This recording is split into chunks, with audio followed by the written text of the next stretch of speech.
be a mistake.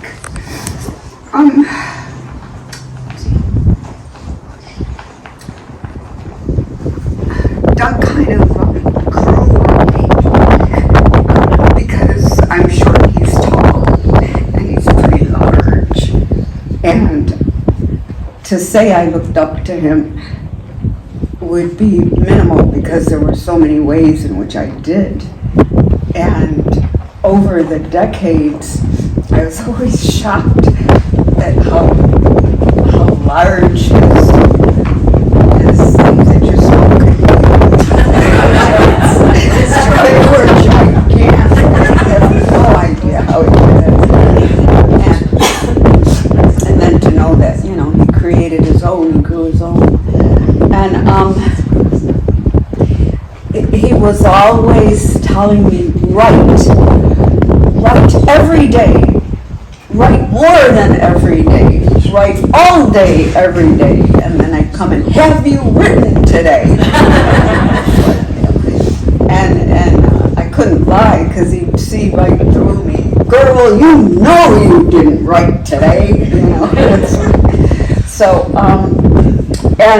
we were actually waiting for the COVID to get over so we could go on a trip. He had some business to do. It was past Fort Mason, but it was over the Golden Gate Bridge and stuff. And I needed a part for my car, so quite naturally, he knew this used car part way far away. And while we're there, I can go get da-da-da-da-da, right? So we would talk about making that trip every now and then. But the major thing, I think, is you could feel his presence. You didn't have to talk with him, and you almost didn't have to see him, unless, of course, you were in another room and heard him laugh. But by the same token, when you walked in, you kind of knew he was there, just by the way the air flowed. And when you walked in, at least in our old office on Almar, he'd be standing to the right of the door usually, and you'd have to walk by him to get through. But he was quiet. Sometimes his back would be turned. But he didn't have to say anything. He didn't even have to smile, which a lot of times he didn't. He smiled when he laughed heartily. You couldn't bypass that. But he could just look at you and not say anything. And you could either grow or you could wither, depending on the stare.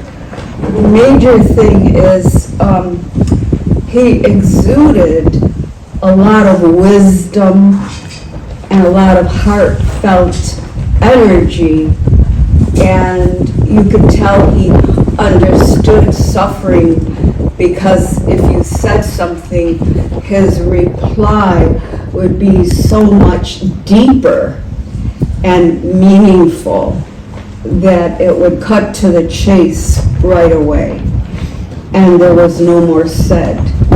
So a lot of times the conversations could be short, but it felt as if you talked forever. And the nice thing about it is he's still talking. I hear him, other people do. I think we will never, ever stop hearing Douglas advise us. Thank you.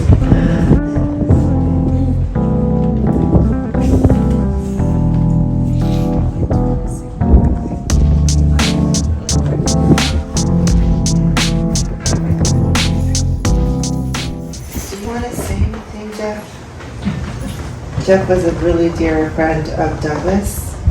I don't know if you can see that. I want to say anything. He's in Tennessee actually now, so. You're okay. I miss Douglas. We don't miss Douglas. Douglas has come to me in my dreams. I had a dream about him the day before yesterday, and he has a message for me to tell you. He really wants his words published. His dad was, or your dad was a great writer, a beautiful writer. I know the last 2 weeks of his life, he spent a lot of his time writing. It was like almost like a rush. Like he was in a hurry to I witnessed him writing a lot more his last 2 weeks. So I just the words keep coming into my head: publish or write, publish. So that's all I have to say, and we all miss you, and may you continue to watch over your loved ones and your beautiful family. Thank you.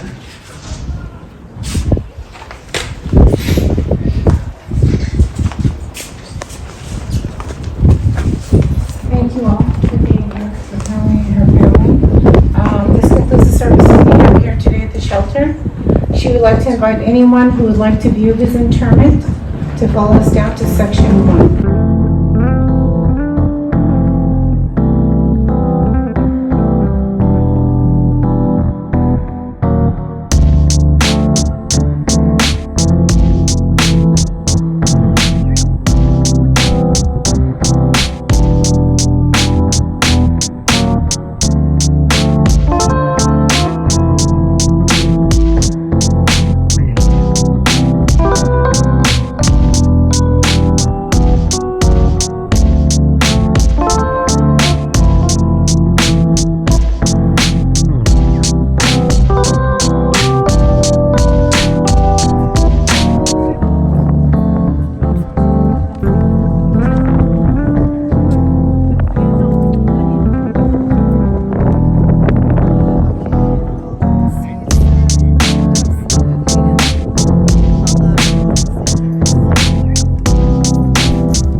Is open every single day of the year, 8 to 5 for visiting.